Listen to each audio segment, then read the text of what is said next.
Hello, welcome to another GPU review. We're going to be looking at Palits Kalmx GTX 1650, another one of their passive cards, which I do like. Here's the actual card itself. So it looks very similar to the GTX 750 and 1050.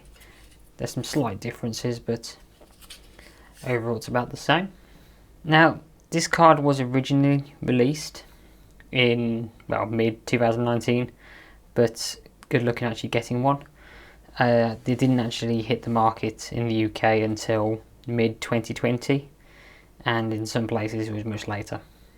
Now, this isn't like most new GTX 1650s. It only has GDDR5 rather than GDDR6, which is fine. The only real difference between that one and this one is the clock speed. They both have 869 CUDA cores with 4GB of VRAM, and the clock speeds are, well, for the GDDR5 version, it's 1485 MHz boosted to 1665 with a memory bandwidth of 128 GB per second.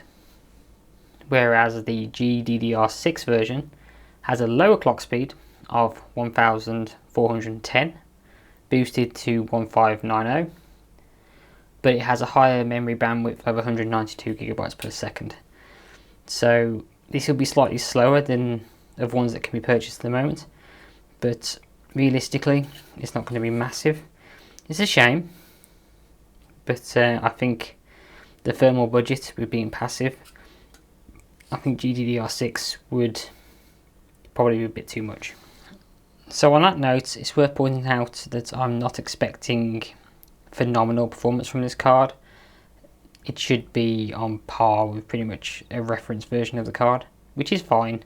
So this isn't going to be overclocked or anything like that, mainly because with it having no external power at all, you can't really go above the 75 watt wattage budget of the slot itself. So I won't be doing anything of that. So all tests I do today are at stock and 1080p unless otherwise stated. So let's have a quick look at the card itself then, shall we? As mentioned, there is no PCI Express power at all, no connector, so you have to rely on 75 watts total. It does have a, I don't know if you can see that, a fan connector just in there. So this is clearly just their standard card. They've just replaced the heatsink with something that's passive, so you could attach a fan if you really needed to. And other than that, it's a pretty standard full height card for a GTX 1650. This heatsink is massive, as you can see. The whole card comes in at 180mm width and 140mm high, so it's not going to fit in all cases. In terms of length, it's absolutely fine, but some cases have limits on height, and there are a few small form factor machines that cannot accommodate this much height for a card. So if you're buying this card, double check what your case can hold, and it needs to hold at least 140mm with a little bit of a space so you can actually slot it in. On the back we have two display port 1.4A and one HDMI port, which is 2.0B. So it has modern-ish ports. Of course there are newer versions out now, but this will do for anything you need this card to do. This card won't be gaming at 4K anyway, so you're not going to be needing 140 Hz 4K output or 8K output, so don't worry about that. Now the setup for today, on the board and CPU side, we're going to be using the ASRock B550M again, with the AMD APU 4850 with 16 gig of RAM total. Crucial ballistic, if you're wondering, clocked at 3600 MHz. So this shouldn't bottleneck the GPU at all. So let's move on to some benchmarks then. Let's start with 3D Mark, and in Firestrike we score 8,419. In Time Spy we score 3,770. In Night Raid we score 32,046. In Skydiver we score 29,268. And in Wildlife it's 21,682. In the Final Fantasy 15 benchmark on light settings we scored 6,778, and the maximum temperature during the benchmark hit 71 degrees. In Passmark's 3D Mark we scored 8,433, which is slightly above the 7,727 currently listed on its website. Now moving on to Ubisoft's Far Cry 5 on the Ultra preset, we hit 56 FPS average with a high of 65, which isn't too bad considering it's an Ubisoft game, but you can get a solid 60 FPS if you just lower the settings just a little.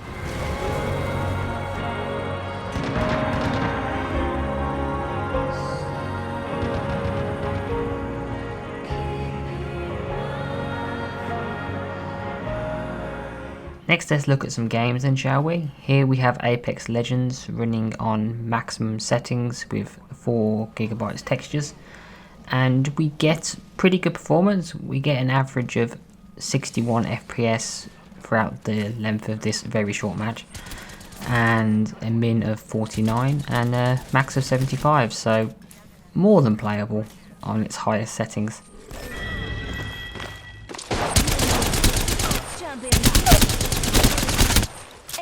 Squad mate spinner.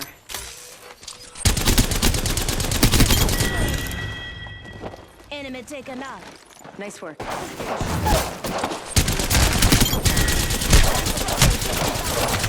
Enemy taken out.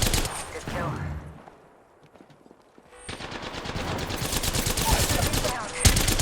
Hostile close. I've got you. Shields up.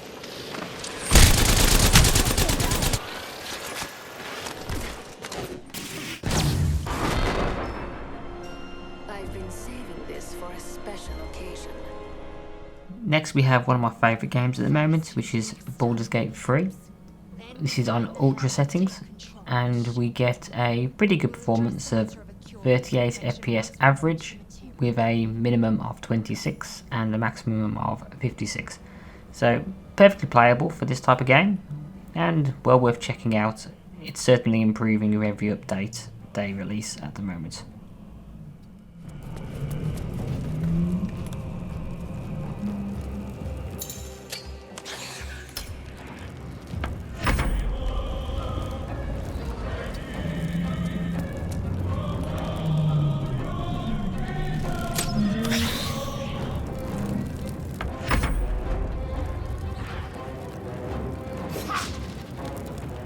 Next we have Doom Eternal.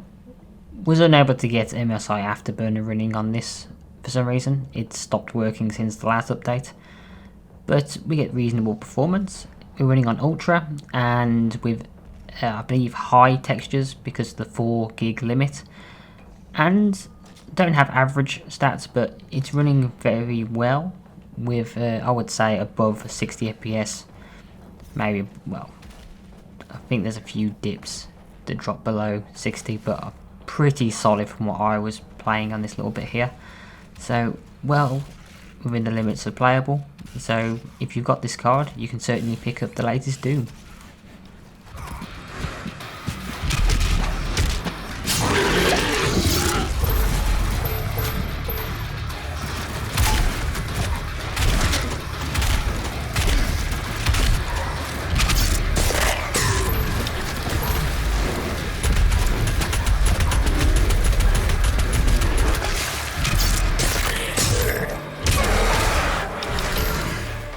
Next we have Shadow of the Tomb Raider. I haven't played very far in this yet, only got it over Christmas. But we get decent performance. We get 54 FPS average overall with a max of 70 and a min of 41. At the start, when it's more cutscene-y, you get a higher frame rate, but when you enter the town and there's people walking around, it drops quite a bit. Since this game I suspect revolves around Lara running around by herself, you're probably going to get closer to the 60 FPS mark more often than not. You make contact with the High Consul, Commander. Yes, sir. Even after the fiasco in Brazil.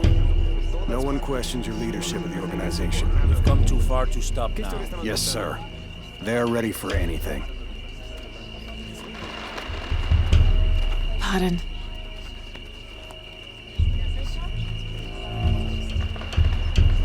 Jonah, Dominguez is not just the leader of this cell. I think he's the leader of Trinity. We need to be careful. Laura.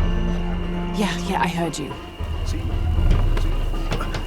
Disculpe, señorita. My fault.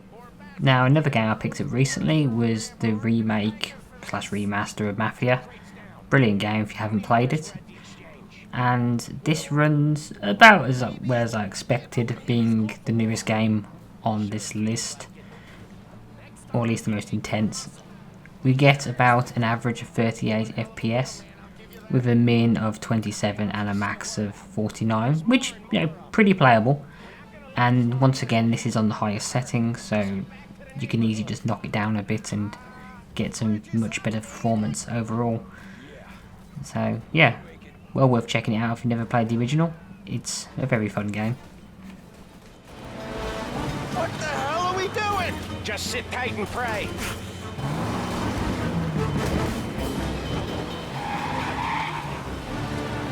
Never done that before. Me neither. Okay, so Little Italy. Now, your night's not over.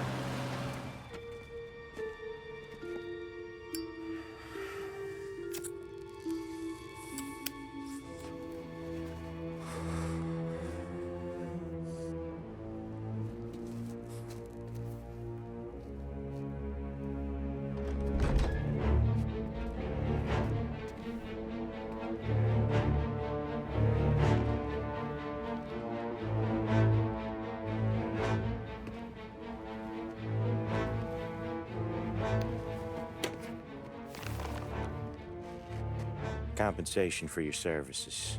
Any damage to your car. This makes us square. Now, no benchmark will be complete without having to look at the game that requires no introduction, and that is the 2007's Crysis. Always a hard to run game, but can we finally run this game on a passive card on the highest settings with acceptable performance?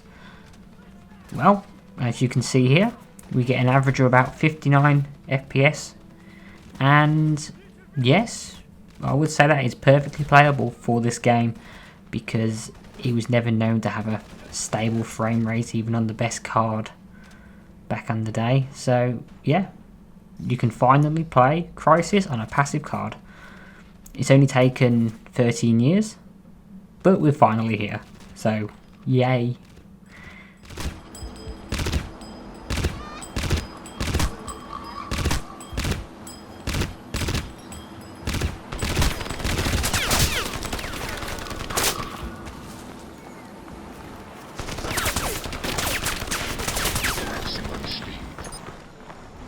LZ is overrun. Psycho and I are moving to the signal location. Nomad, there's a checkpoint blocking the path up the valley, so deal with that first. Transmitting the coordinates now.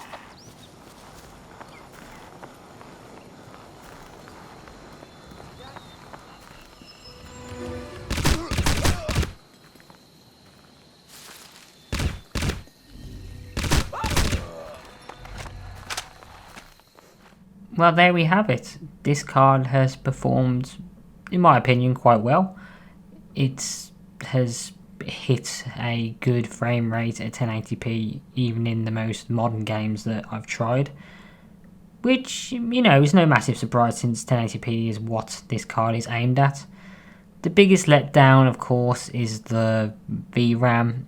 It's GDDR5 instead of 6, and there is only 4 gig of it, where at this point, even when this card was originally announced, I would say there should always be a 6 gig or an 8 gig option available, just because a lot of games now require that much for their high resolution textures.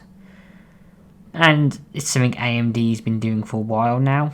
Even their lower end cards have had the option to have more VRAM if you so wish. Now this card, while being on an open bench, only hits about 71 degrees maximum, which is brilliant really. I think at 80 degrees it will start to throttle, so I need to see what happens when I put this inside a small case. But it managed to keep itself cool with no stutters or issues occurring, so that's brilliant. My only complaint really is the price. This card costs about £180, which is quite expensive for a card of this speed. There are much better deals out there, such as the 1660 Ti, which gives you the best performance per watt, or the new 3060 Ti if you can get your hands on one. But currently in the UK at the moment, there are no graphics cards at all, anywhere, so good luck buying anything at the moment.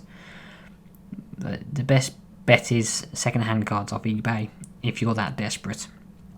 And on the AMD front, you've always got the RX 5000 series, which, as well as the RX 6000 series. Once again, those offer great value for money if you can find one. So don't go rushing out and buying cards like that. If you're not in a rush, wait for the prices to come down a bit. But if you're in the market for a passive card, you can't go much wrong with the GTX 1650. It is the fastest card on the market today that's fully passive. There is nothing from AMD even close to this, which is a shame. But this is what we've got. Hopefully we'll see something new from Nvidia coming out. I'm not expecting anything though, because their 3050 series is rumoured to be over the 75 watt threshold, which once again is a shame. So it might be another few years before we see another 75 watt card from Nvidia, unless they do a 17M series cards, but we'll see.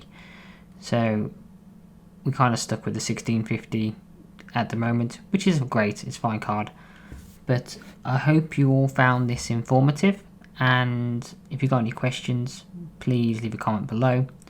As always, if you like what you saw, like and subscribe, and thank you for watching, and I'll see you in the next one. So until then, goodbye.